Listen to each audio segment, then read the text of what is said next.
Hello everybody, this is Ivory823 here, back with another episode of Homestuck. We left off here at this. It looks like a really good time, doesn't it? Huh, yeah, oh boy. Alright, hold on, is it picking up everything? Yes it is. Okay, we are go. So, I'm gonna take a quick swig of my juice and then we're gonna get right into it. Oh yeah, strawberry lemonade. Feel the power coursing through my veins or some shit. Alright. Some stuff about CAPTCHA codes and punch card alchemy. Is anyone actually reading any of this, or are they all dead? I don't know if anyone besides us is even alive and playing the game, or if anybody even really cares what we have to say. Rose said I should add some stuff to this FAQ if anything occurred to me, so I guess I'm doing that. I figure at the very least it will be a good reference for just us to use, but Dave probably won't read any of this because he's sort of this whopping stupid horse butt. Whatever. I finally figured out what those weird codes on the back of the captcha cards are for. Well, maybe not what they're always for, but a way that Sburb has exploited them, and for an in-game purpose. Every captured item stamps the card with a unique code, and a gizmo in Sburb, called the Punch Design X, will punch a unique pattern of holes in a card, which is derived from that code. The punch card will then be used with other gizmos to duplicate the item and or combine it with another item. I got to thinking about this, and with my amazing hacker skills, I noticed a trend. The whole pattern is based on a fairly simple cipher, converting the captcha code to binary, and then the binary pattern is punch, where 1 is a punched hole and 0 is an unpunched slot. So, here's the table, just to be clear. I don't want to read that, because, no.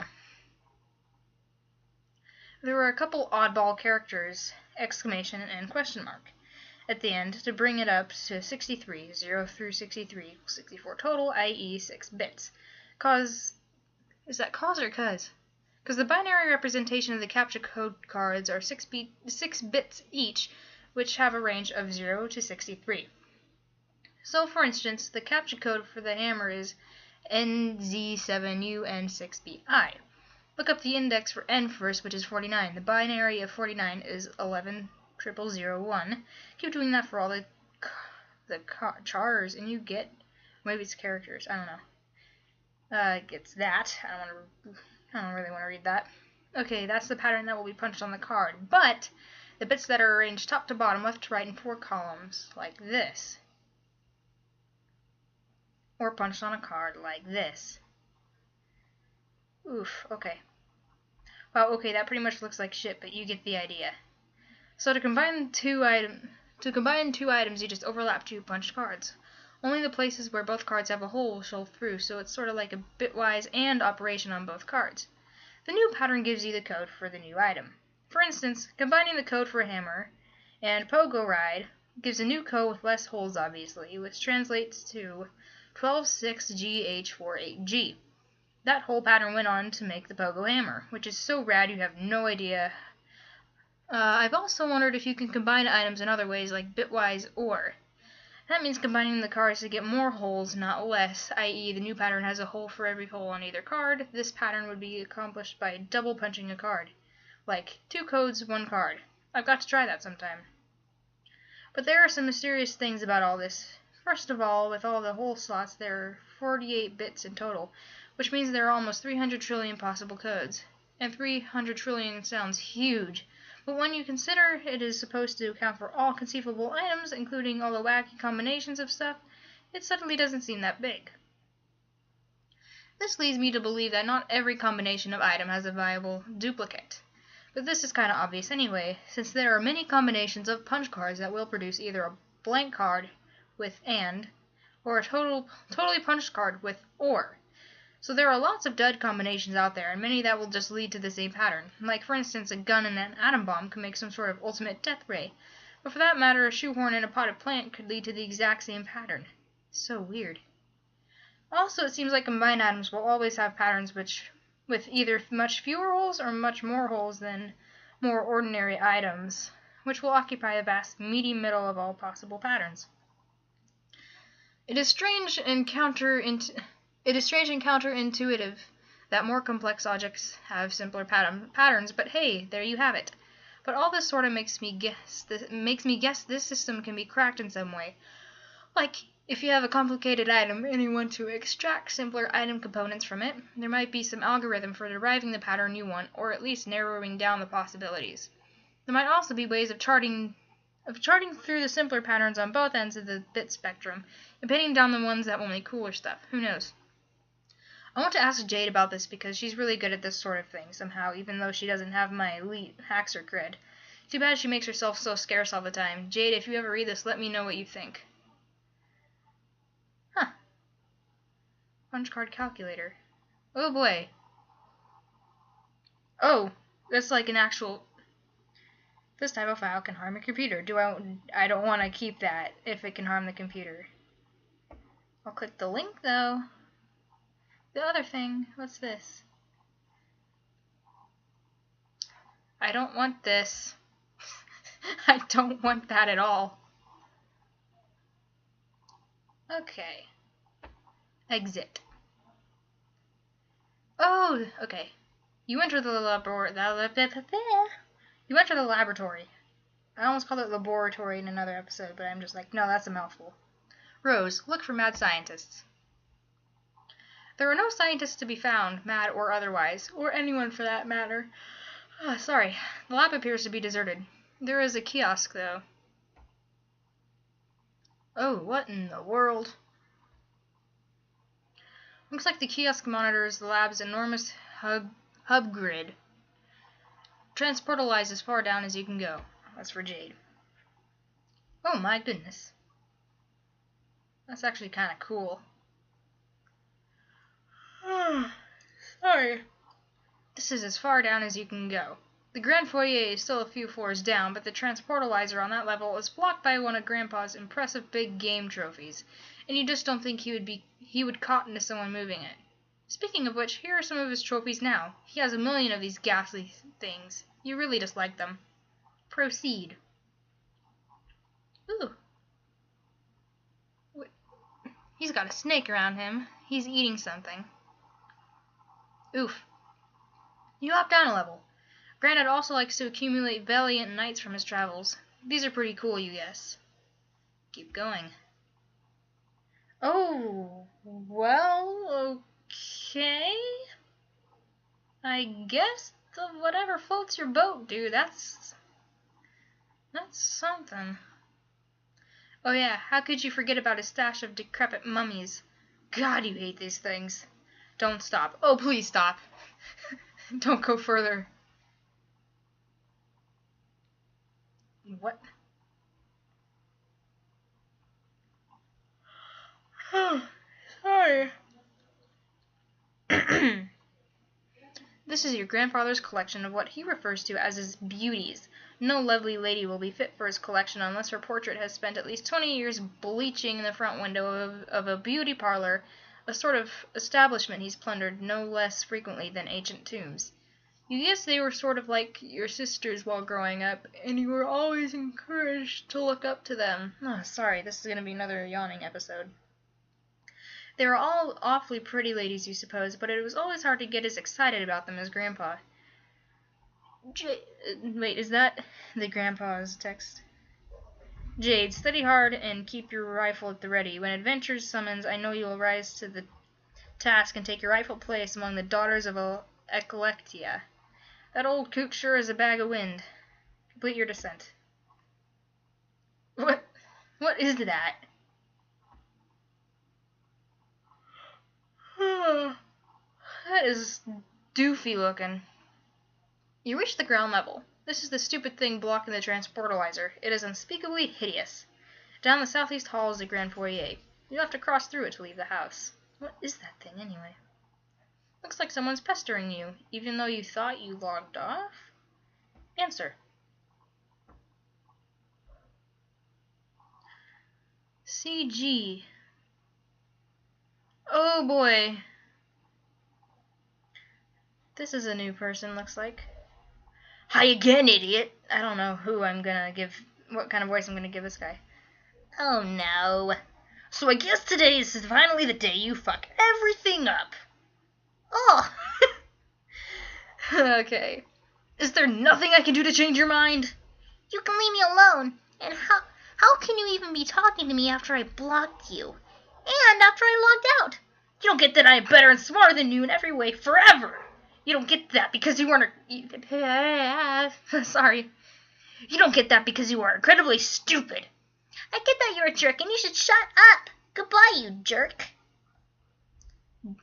GG blocked CG at 13:06. Look, Rose, look at that kiosk. My phone buzzed. Hello there. What is this?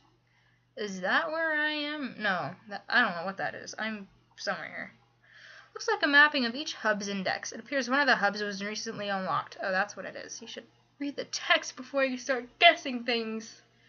You dingus. Like, Rose, go to the center and do a goofy dance. Seems like something I would do. At the center, you find a little stage that looks perfect for supporting a spectacularly silly dance. Or it would if standing on it didn't make you a little nervous, and also if it didn't sound like a retarded idea given the circumstances. It looks sort of like the various contraptions you've been deploying in John's house.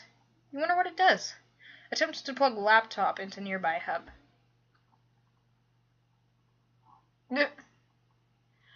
Oh boy. Great, you just vaporized your dead cat. Ah well, ashes to ashes, I guess. There's got to be a better way to deal with this lousy tree. Examine fetch modus. Looks like you can choose between picking leaves or awkwardly uprooting the whole tree, as you've been doing. You select a leaf. You also turn off auto balance, since its consequences can be a little mystifying sometimes. You gather up all your items again in an order that places your laptop in a conveniently accessible leaf. You're not sure why you didn't do this a lot sooner. Kind of a funny looking tree now, but your concern for structural elegance is at an all-time low. Find the unlocked hub. Click it, come on, there you go. As long as you're going to plug in your computer... Oh my god. Sorry, might as well find that hub. Here it is, hub SN_lab0413. It is unlocked, and thus removable from the grid. You suspect this was the same beacon transmitting the unsecured signal you were using earlier. You pick the laptop leaf from the tree. You plug your laptop into the hub, then capture log the hub, and then the laptop. There must be a better place around here to set up your computer. This huge grid of electronics is sort of uninviting. You look around. Hey, what's that? It's another one of these ominous countdowns. You didn't notice it when you first entered the lab about a minute ago. It looks like this one may have been ticking for years. Whatever it's ticking down to, there isn't much time. You can only hope that when you turn on your computer again, there will be a connection invitation from one Mr. Strider. Again, in the future. Another timer winds down, sideways. Ooh.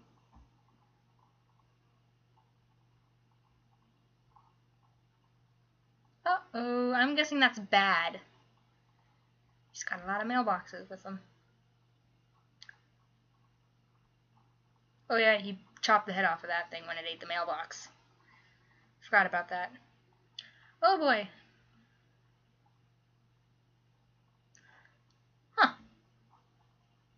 Dave, abscond. I hate having to do that. Is there sound for this one? No? Abscond, okay. There we go. Jeez. Why is that blasting loud in the recording? Doesn't look like.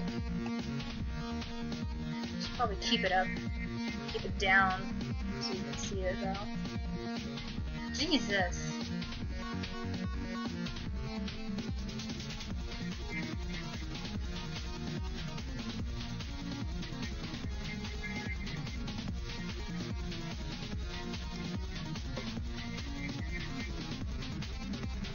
This is crazy. Oh, there's...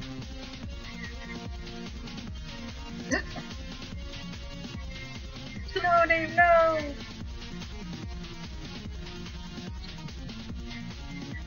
This is weird, but at the same time, it's pretty funny. I warned you about stairs, bro.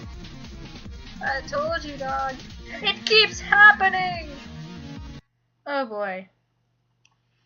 What does? You don't have time to humor every random thought that pops into your head. The clock is ticking. Rose, look around for anything else of importance. Huh. This looks like something of importance.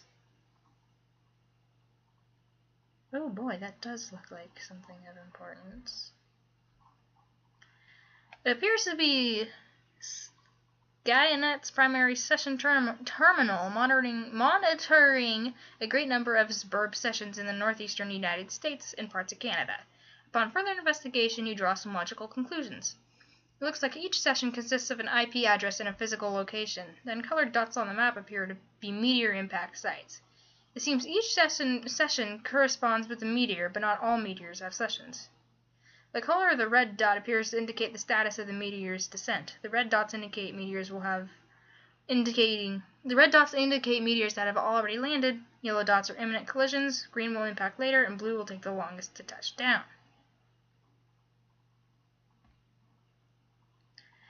You use the panel to center on your present location and zoom in. Surrounding the lab are, of course, the hundreds of smaller meteors that have been raining down steadily throughout the evening. Most of these meteorites have either landed already or will shortly. Centered over the lab is a significantly larger imminent collision. You can't say precisely how imminent, but you certainly take an educated stab at it. Just southwest of the lab, centered suspiciously near the location of your house, is an even larger looming collision, though this one appears slightly less imminent. The terminal looks like it can monitor any meteor or session around the world. Search filters can be applied as well, restricting results based on size, time of impact, location, and so on. You zoom way out and narrow the search based on size. The two at the top of the list appear to be the biggest by far. You examine only their coordinates. The second biggest is centered over a U.S. city. Oops. The biggest by a landslide is, luckily for Earth, you suppose, way out in the middle of the Pacific Ocean. Turn on your laptop and check on John. You plug the laptop into the hub again and turn it on. It is now powered and connected to the wireless signal the hub is broadcasting. Your SBURB session reconnects. No sign of John here. You wonder why the house is shaking. Last time you saw him, he was on one of the roof platforms. You will have to navigate via the SBURB interface to find him. Rose, ascend. Oh, can I actually... Oh. Well, that's cool. Let's see, navigate. This is cool.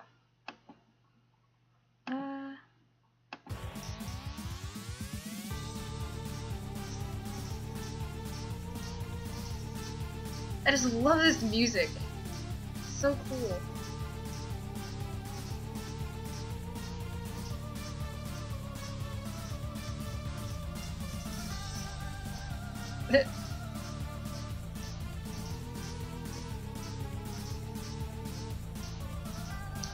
There's the fridge. Oh no.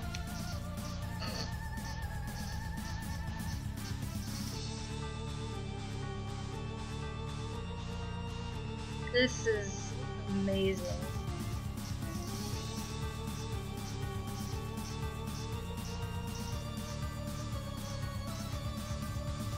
Go, John, go. Oh, Lord, he's dead.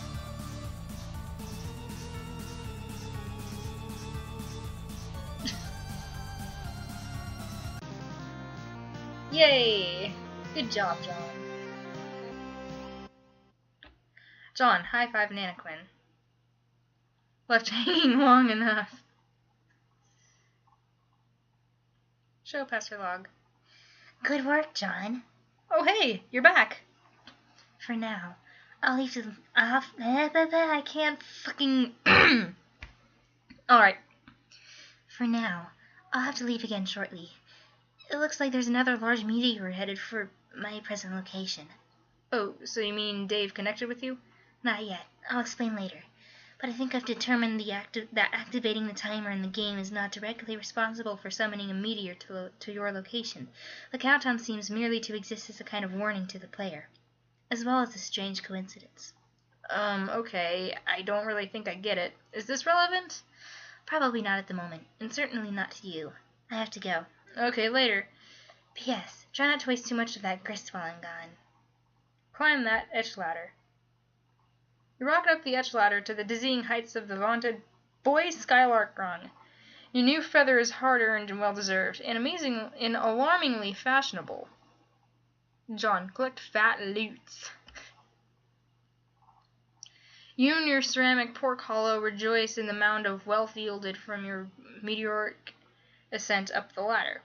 You are still not sure what all these boon dollars can actually get you, but when pulling in such insane loot hand over fist like this, who cares? Not you. Pick up as much grist you can hold. Your expanded cash limit is more than enough to accommodate the grist windfall. You gather up 2,260 pieces of build grist, 1,040 pieces of shale, 490 drops of tar, and 350 drops of mercury. You can't wait to find out what amazing items this new supply of grist will be, just barely insufficient to produce. Oh boy. Oh god, there's still grist litter down there too. Those stupid ogres were like huge grist pinatas. One of those big sour grape electric holocaust fruit gushers is jammed in the hole of the platform. You guess there's only one way to get it. Sour grape electric holocaust fruit gushers. That's interesting. John, don't forget your book. What did I give her? What voice did I give her? It is your birthright. You ought to give it a read when you have a moment, particularly the first several pages. I'm trying to find a good grandma voice. Okay, Nana, I will. Hey, Nana? Yes, dear? Since I am trying to get up that gate, and since you can sort of conjure floating beds and throw me around and all, couldn't you just throw me up to the gate?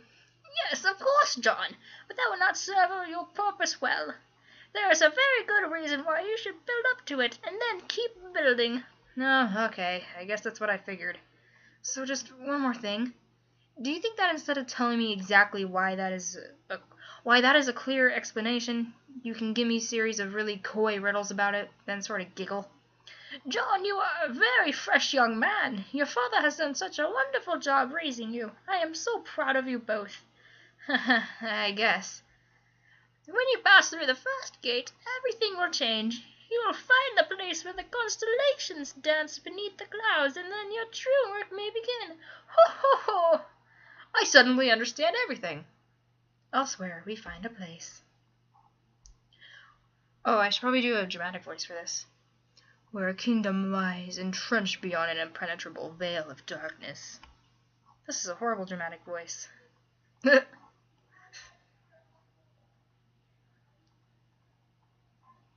Kill him dead. Please. Oof.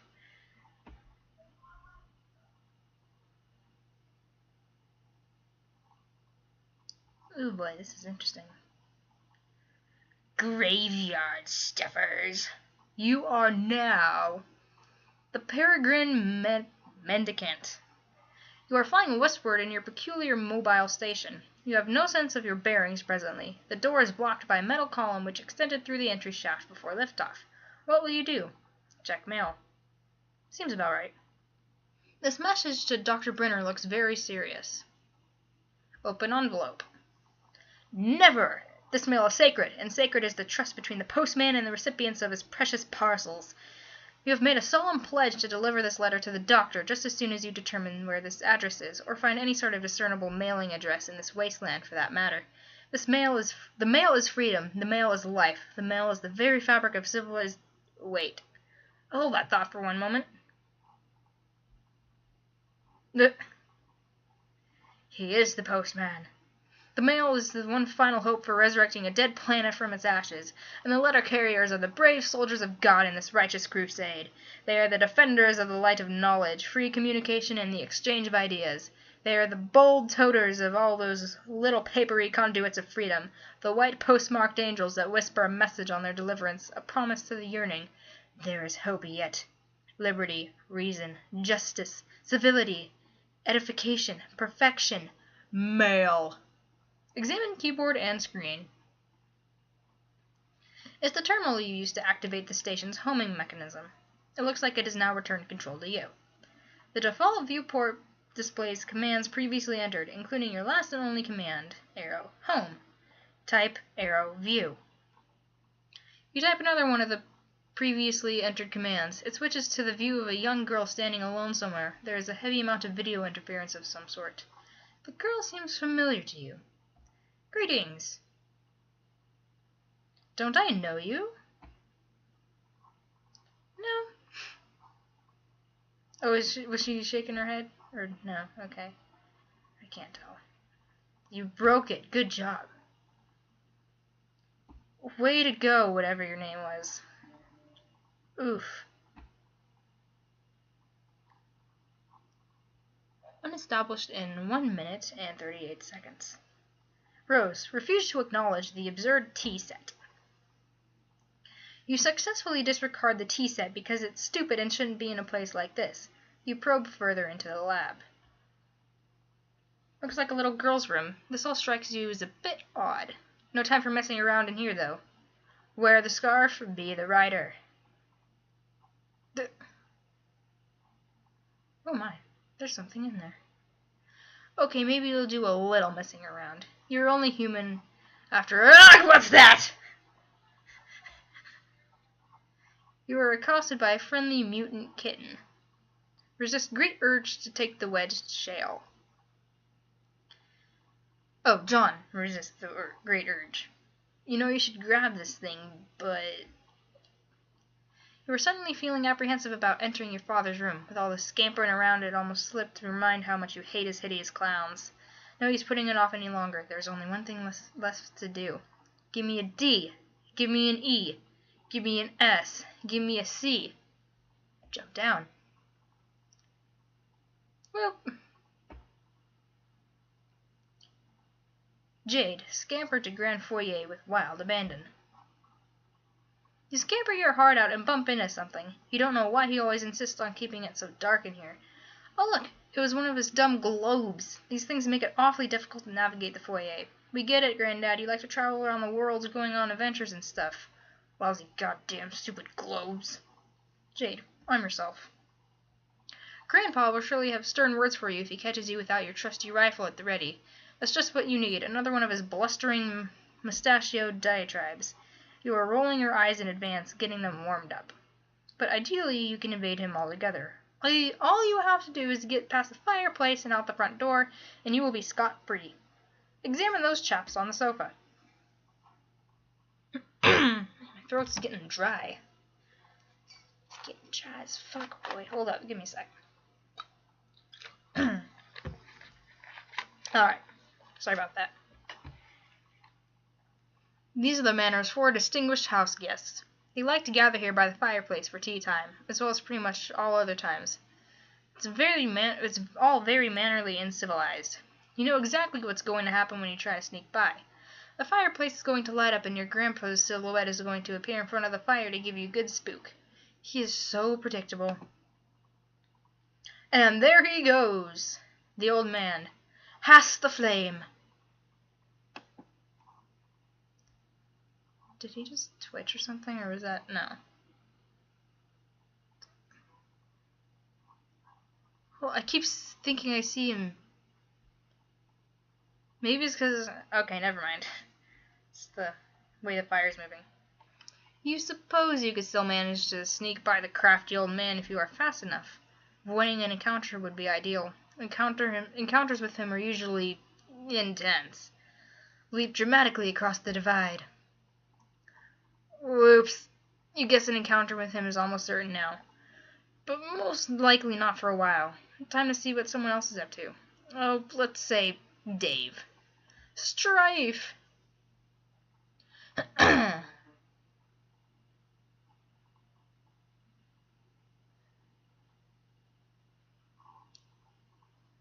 Loading. Okay.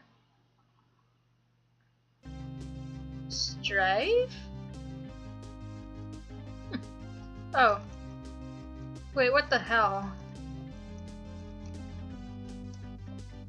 Is this all I do? What? Okay, okay. Phew. What the hell? she's playing her flute there.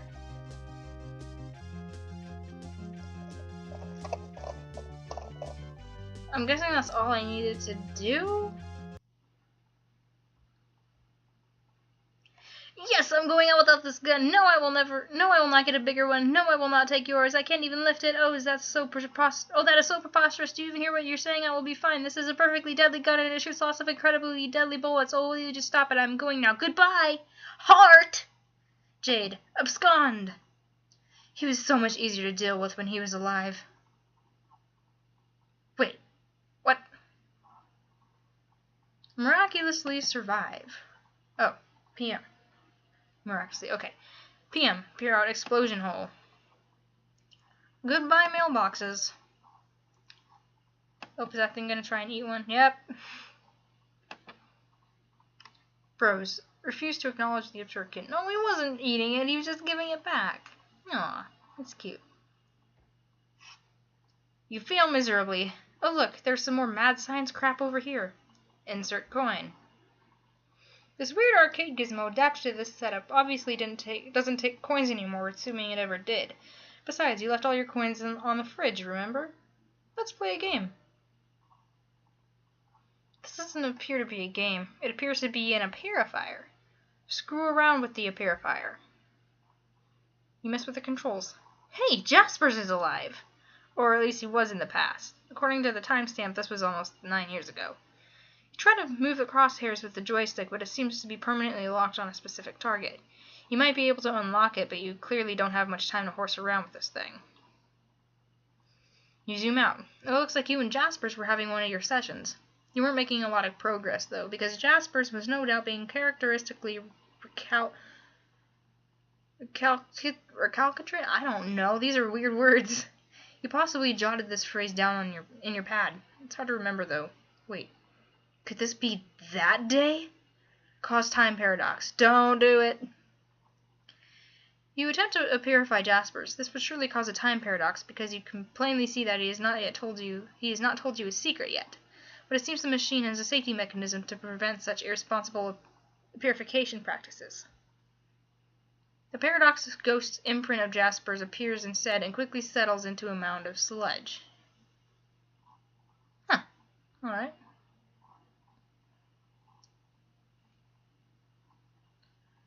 Ooh.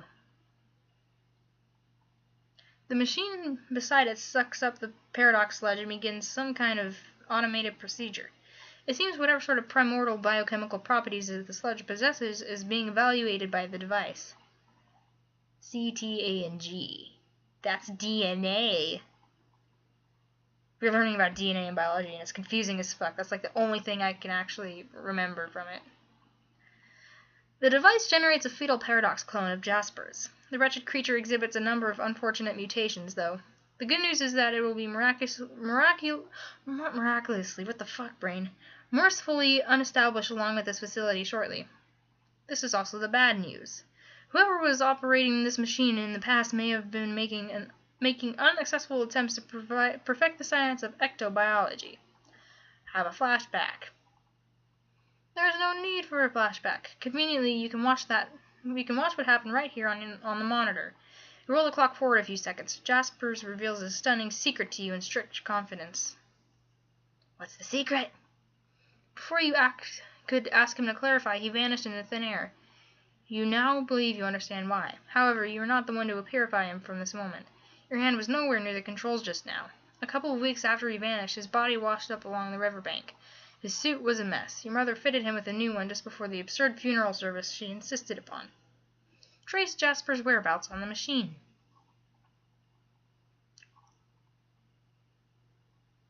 You roll the clock forward to a week after he vanished. It seems there is no accessible feed tracing his whereabouts during that time frame. You fast forward another week. There he is, just as you found him. Fast forward to now.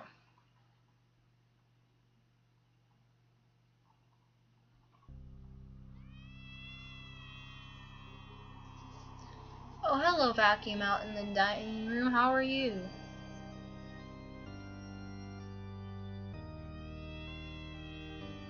That's not weird at all.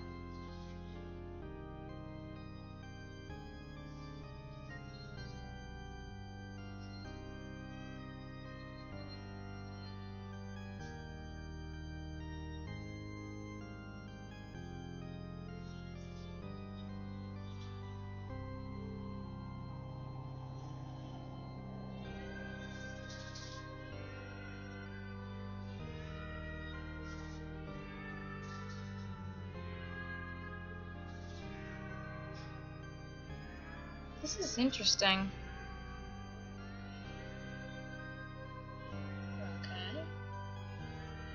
Okay. I like the cat with 4 eyes, it's adorable.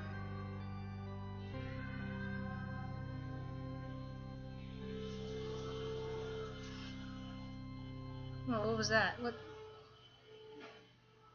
Oh my goodness, wait. Is this a oh my goodness, I discovered a thing. How are we doing on time though? Ah, no, open it. 35, a little more. What is this?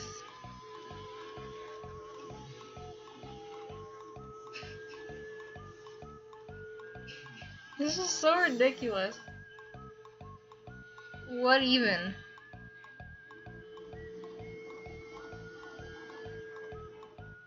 Is this all this is?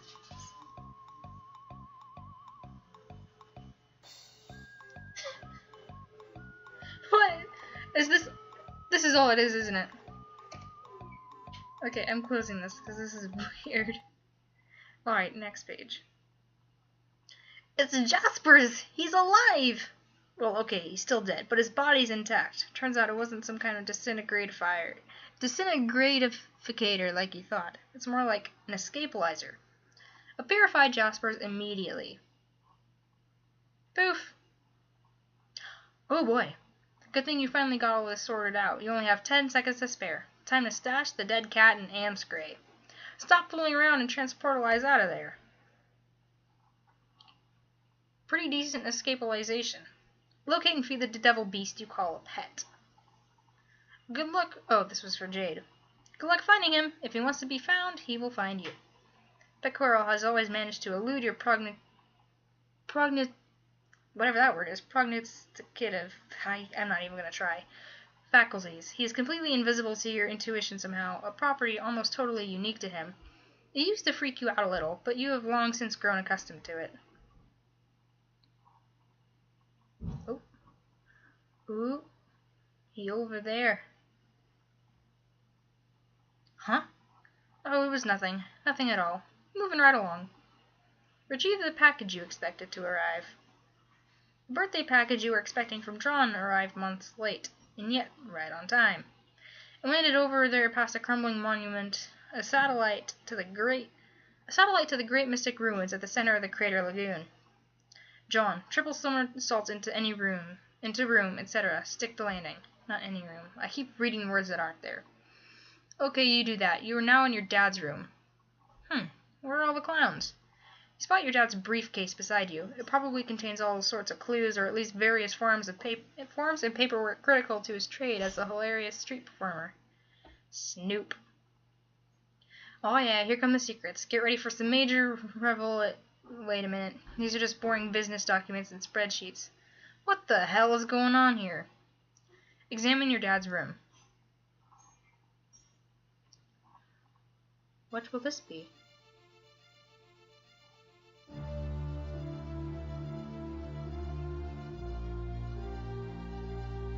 Kind of a boring room. Just a businessman.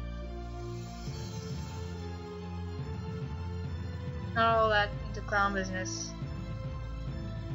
Most shocking twist yet?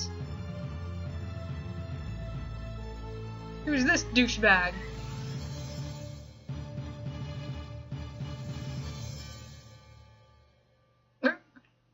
John, chill. Calm down, it'll be alright.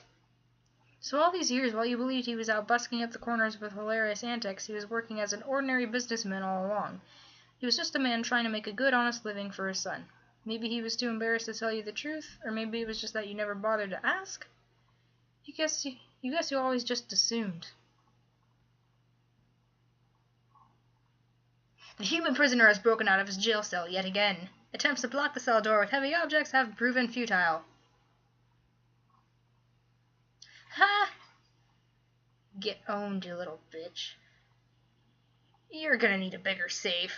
He looks angry. Who's this guy? Enter name. Spade Slick. No. Spade Slick, got a nice ring to it. But you know your own name, and that damn well ain't your name. Take another stab at it. State name and rank. Okay. State name and rank. You are Archagent Jack Noir. Noir? I don't know. You oversee various affairs of a dark kingdom. Presently you are determining how to deal with this prisoner, who has been a thorn in your side since he was apprehended. You view the affairs of the kingdom through a series of fenestrated walls. You have 3 walls, nearly enough to form a cubicle of vigilance, which is a full and proper enclosure for an agent of your stature. However, much to your utter contempt, your 4th wall was stolen some time ago. Alright, Jack. Don comical hat. This frivolous headdress turns your stomach. You'd sooner stick your head in a furnace than coax it into this monstrosity's loathsome, colorful maw. It's bad enough that your exalted ruler ordered everyone to drape themselves in this hideous rags the moment the troublesome human with the pipe and his child showed up. But you draw the line at the hat. Call a minion.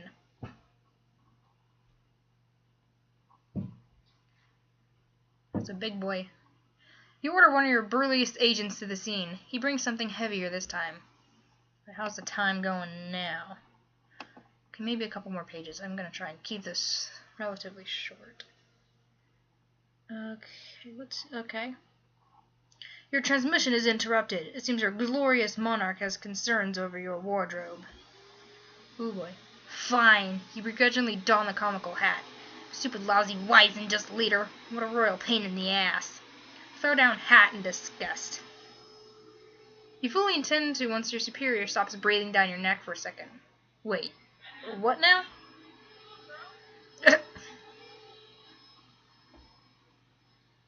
Your blood is boiling so hot you could cook an egg on your carapace. Looks like you just have to go handle this yourself.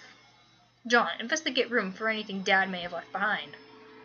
It seems there are some unopened birthday presents which Dad didn't get around to giving you yet. Present time! Open a present, open a present, see what's inside. The one on the right seems promising. You open it to see what is inside, and oh god, yes. Obtain sweet loot. You tear into this thing and put a mean peep on the sweet loot. In addition to the modus control deck, you got a bonus array fetch modus, plus another 12 cards which are practically worthless by this point, but hey, you'll take them. First thing you do is flush the extra cards into your deck. Really, this is just way too many cards. You can never have too many cards, bro. Equip array fetch modus. The array modus allows you to store and retrieve any item from any card at any time. It seems exceptionally serviceable, albeit difficult to weaponize. Boring! Read instructions for a control deck. There's nothing to read, really. You just pop some modus cartridges in the slots, fire it up, and see what happens. You start by putting the stack and queue modi in the slots. Your solo deck now behaves like both stack and a queue. Items can be removed from either top card or bottom card. Sorry. You see no reason at all not to jam the array cartridge in there too. You make sure to blow the dust out first, of course. The solo deck reconfigures itself into an array of distinct queue stacks. Now we're talking. This is just the sort of needless complexity you have come to expect from your inventory management system. Unwrap the smallest present first. Alright, I'm probably gonna go a couple more pages. You have a staunch policy of always saving the biggest present for last. Always. Yeah, same. Best for last, right? You receive a box of delicious fruit gushers. Could this birthday get any better? You don't think so. Open the big one. You thought wrong. Fill up an entire queue stack with shoes. Okay, awesome. Queue stack full of shoes. Captcha fruit gushers. Dang, you spaced out and put it in the wrong queue stack. Don't worry, you'll get the hang of this thing. Closely inspect fruit gushers box. So delicious. You can't wait to captcha one of these packs and make like a million gushers. Screw all this building nonsense. You'd rather make candy. Wait a minute. Massive tropical brain hemorrhage. Huh. It can't be. Oh, it's Betty Crocker. The heinous batter witch has her gnawed claws and everything. What do gushers have to do with baked goods anyway? How does this make sense? Why? Why? Mental breakdown. Oh boy.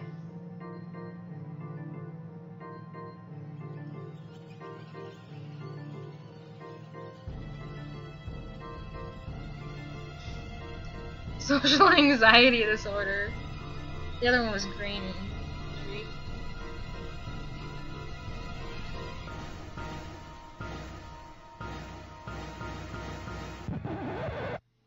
This is stupid.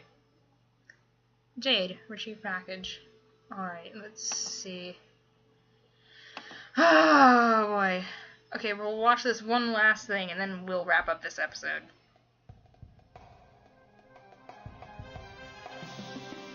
Strife. Alright, oh, I can actually like bang.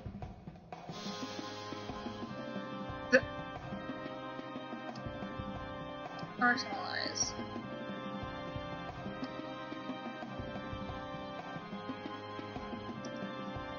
This is weird.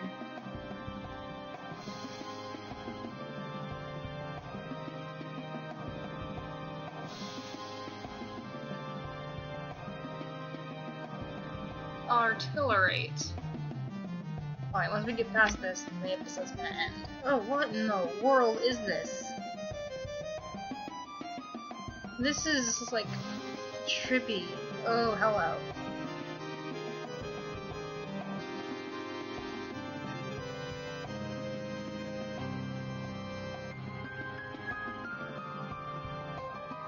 Alright. Armamentify. Phew.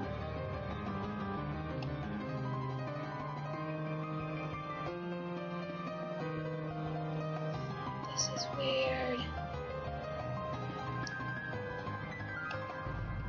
Arf. Go fetch.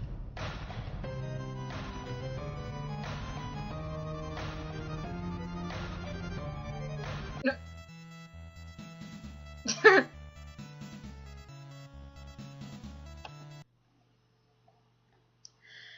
Alright, well, I'm gonna leave this episode off here.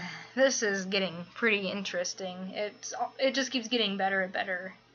When I started off, I was like, okay, this is something, and now I'm just getting so into it. I just want to keep going and add more and more episodes every day, but I'm trying to keep it down to one episode a day so I don't get all crazy and overwhelming.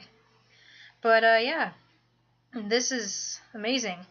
If you like what you saw, go ahead, subscribe, hit that like button, leave a comment down in the comment section below. Be sure to hit that little bell icon for full notifications of every time I upload. And I really hope you guys enjoyed this episode. Go ahead and leave suggestions, advice, etc. down in the comments. This has been Ivory Aimon 23 going through the comic Homestuck. Thank you all for watching, and I will see you all in the next video. Goodbye!